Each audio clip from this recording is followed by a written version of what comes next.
Journalist TV news కి స్వాగతం. విద్యుత్ వినియోగదారుల సమస్యలను క్షేత్రస్థాయికి వెళ్లి పరిష్కరించాలని టీఎస్ఎన్పీ డీసీఎల్ వరంగల్ వినియోగదారుల సేవా కేంద్రం చైర్పర్సన్ వేణుగోపాలాచారి విద్యుత్ సిబ్బందిని ఆదేశించారు.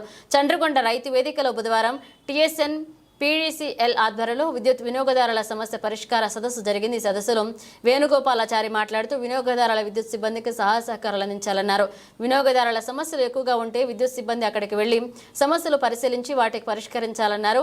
విద్యుత్ వినియోగదారులను సమస్య సకాలంలో పరిష్కరించకపోతే ఆధారాలతో లిఖితపూర్వకంగా తమ దృష్టికి తీసుకువస్తే జాప్యానికి గల కారణాలు తెలుసుకుని వినియోగదారులకి న్యాయం జరిగేలా చూస్తామన్నారు. ఈ కార్యక్రమంలో technical member Ramesh, finance member Charan Das, independent member Narender, AD Rambabu, AD Yasin, ఏవో మురళి, చండ్రగొండ, అంగడిపల్లె, సుయాత్ నగర్, జూలూరుపాడు విద్యుత్ శాఖ ఏఈలు పాల్గొన్నారు.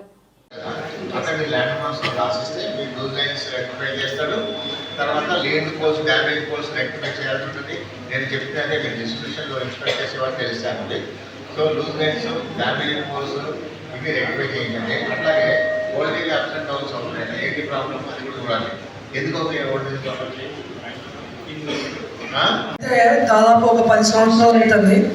ఆ స్తంభాలు లైన్స్ ఉన్నాయి కరెంటు, కానీ అవి ఇళ్ళ పైన ఉన్నాయి, లూజ్గా ఉన్నాయి, పవర్ షార్ట్ అవుతూ ఉందని ఏఈ గారికి చాలాసార్లు చెప్పారు. ఇంతవరకు రెస్పాండ్ లేదు. తర్వాత అక్కడ పవర్ కూడా అప్ అండ్ డౌన్ అవుతుందని మాది ఈ మండల హెడ్ క్వార్టరే, బట్ మమ్మల్ని తిప్పనపల్లి అనే విలేజ్కి కనెక్ట్ చేశారు. ఈ మధ్య కాలంలోనే ఎమ్మెల్యే గారితో మాట్లాడితే ఒక 1 వీక్ అవుతుంది. అయితే ఆ స్తంభాలన్నీ ఒరిగిపోతున్నాయి సార్. పవర్ షార్టేజ్ వస్తుంది సార్ అని చెప్పాను. నేను చాలాసార్లు ఫోన్ చేశాను, లెటర్ కూడా ఇచ్చాను. I'm MSBD post graduate but in our village. ఇప్పటికి ఇప్పటికి కూడా ఆ ప్రాబ్లమ్ సాల్వ్ కావట్లేదు. వై షుడ్ నాట్ అంటే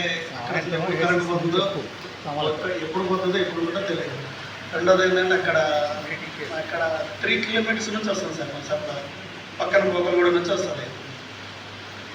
ఏది ప్రాబ్లం వచ్చినా కానీ మనకి ఒక ఫీడరు కింద ఉంటుందని చెప్పేసి ఒక 4-5 గ్రామాలు పడుకోబెడతారు.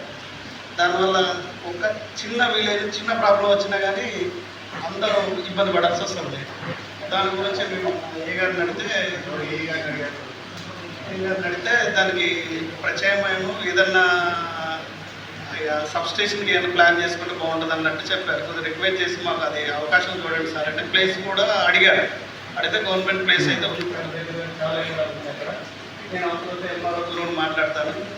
వీళ్ళు అంటే చెప్పినా కానీ వాళ్ళకి అంటే అక్కడ ఉన్న ప్రాబ్లం సార్. వీళ్ళు ఇది తప్పు పట్టట్లేదు సార్. యాక్చువల్గా ఏంటంటే లాంగ్ అయింది సార్. దగ్గర కోకలగూడ నుంచి అన్నారం తండ, గానుగుపాడు, జరపల తండ, ఆ ఏరియాలో ఏది పోయినా సరే ఇది మొత్తం పడుకోవాల్సింది. Social status, all consumers are to be treated alike. As long as వాళ్ళు మన స్ట్రీమ్లో కరెక్ట్ ఉన్నంత వరకు. ఇప్పుడు థెఫ్ట్ కేసు చేస్తే బుక్ చేయదని ఏం చెప్పట్లేదు. థెఫ్ట్ కేసు చేసిన వాళ్ళకి కూడా ముందు మనం రెగ్యులర్ చేసుకోమని చెప్పండి. ఒక్కసారి అవకాశం కాదు, రెండో అవకాశంకి కేసు బుక్ చేయండి. సో ఇంకా మీ యొక్క ఇన్వాల్వ్మెంట్ ఇన్ ద ఫీల్డ్ అనేది ఇంకా పెంచాలి. ఇప్పుడు ఏదో 25 to 40% మధ్య ఉంది, ఇంకా లెట్ ఇట్ టు 80%.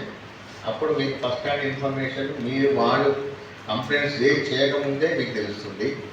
తర్వాత ఇందాక ఒకటి సర్వీస్ సెప్టెంబర్ రాస్తారు, అది కొంచెం మీరు వెళ్ళాక ఆ స్లాబ్ యూడీసీ మీరు స్లాబ్ యూడీసీని ఒకసారి కాంటాక్ట్ చేసి కొంచెం స్పీడప్ చేయమని చెప్పండి. ఇంకా ఏమైనా ప్రాబ్లమ్స్ ఉంటే మీటర్ బర్న్ కేసెస్లో ఉన్నాయన్న అందరూ ఒకసారి ఏడీ గారితో